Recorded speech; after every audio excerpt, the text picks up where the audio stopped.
You are listening to Season 2 of The Diary of a Wannabe Writer, the short and often daily podcast in which I chronicle my life and attempt to be a writer by writing daily. Sometimes.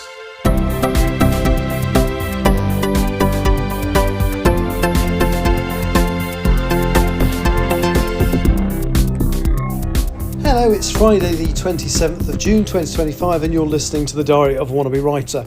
And the first thing I want to do is apologise for not doing a podcast yesterday. It's not that I didn't get round to it. I just completely forgot. I was still very jet lagged and a bit all over the place yesterday. I got up really early in the morning.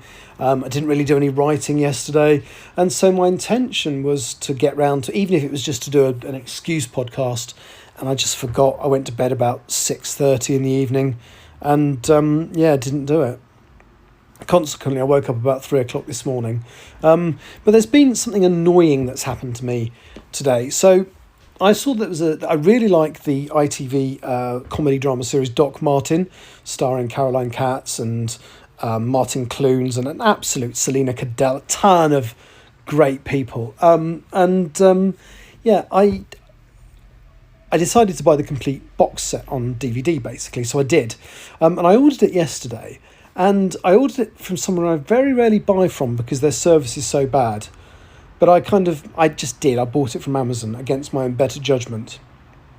And it arrived yesterday at about 6 o'clock. And they didn't ring the doorbell, and I didn't notice. And they dumped it by my front doorstep. Now, my front doorstep is about 3 metres from the path, which is then next to the main road. So they literally left it somewhere where anybody could get hold of it, which is, annoying. But I didn't notice because I was very, very tired. I didn't check my emails. I went to bed at about 6:30, so probably about half an hour after they dumped it on my doorstep.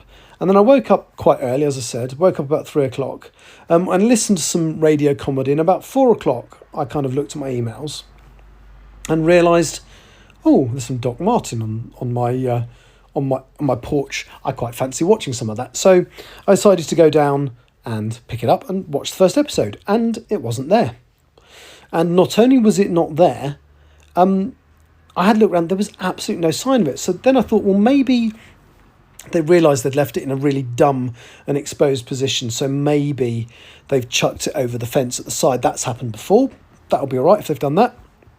So I sort of padded out in my bare feet into the garden and it wasn't there. And that really annoyed me. So I then basically got onto Amazon to say, it hasn't arrived, it's not there. And their systems, basically, if something's gone missing after it's been delivered, they say, most people find it within 24 hours. So you'll probably find it, so don't bother contacting us for 24 hours. And in hindsight, that was fair enough because at about just before I did my live stream, so about lunchtime today, it's about 18 hours after it was delivered, it came through my door. And I was like, okay, how has that happened?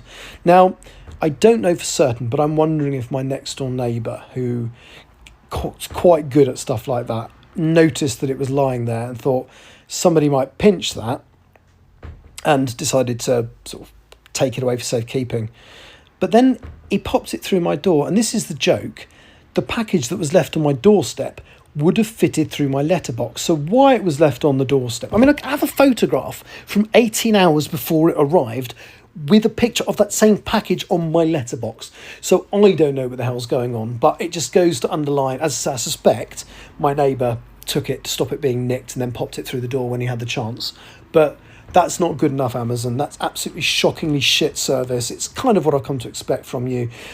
It's not really the driver's fault because they don't give the drivers enough time to do their job. It's just a disgrace. So I've always said I will not use Amazon again. And then a couple of times recently I have for a few things. No, after that little experience, I'm never using them again. Anyway, enough of my anti-Amazon rant. I then did a live stream this morning at about, it's quite early, I think, and got bear in mind I'd read chapters 33, 34 and 35 several times over the last few days. I got chapter 33 signed off early this morning before the kerfuffle, before my package turned up, during the point where I thought it had been stolen. So there's a mini rant on my in my live stream about the fact that Amazon dumped a parcel and it got stolen. And then just now, just before so it's about 2 p.m. as I record this, I signed off chapters 34 and 35, and 35 is monumentally important. It's the climax of one storyline around Ronnie's friend Daniel Huxley. It's the impassioned plea from Marianne that makes the tree entities realise, okay, there is a little more to these humans than I thought. They're not just these mindless savages. Actually, there's something more going on here.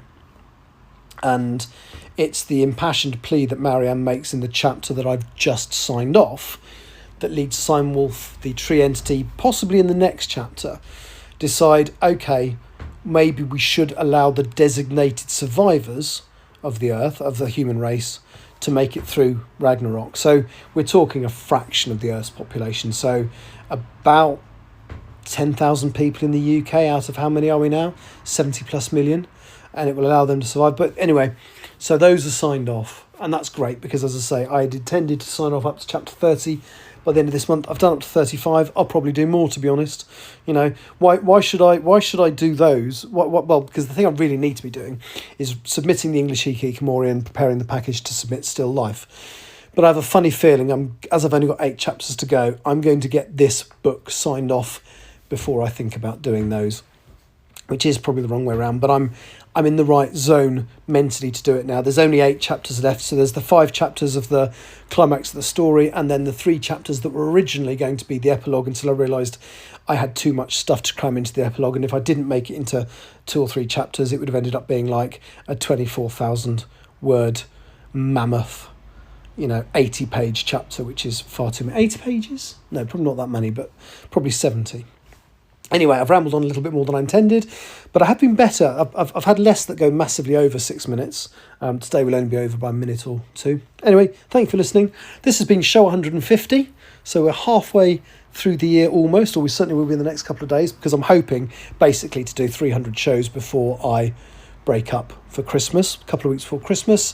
And the other thing I will say is that I didn't manage to do a podcast a day every day this month because I managed to mess up yesterday, but I'm not working in July at all, so my aim to make up for that will be to do a podcast every day in July. You have been warned. Take care. Thank you for listening. Bye bye. You have been listening to the Diary of a Wannabe Writer. For more information about what I'm writing, go to linktr.ee/Richard Writes, capital R, capital W, where you can find details of my website and social media. I may see you there.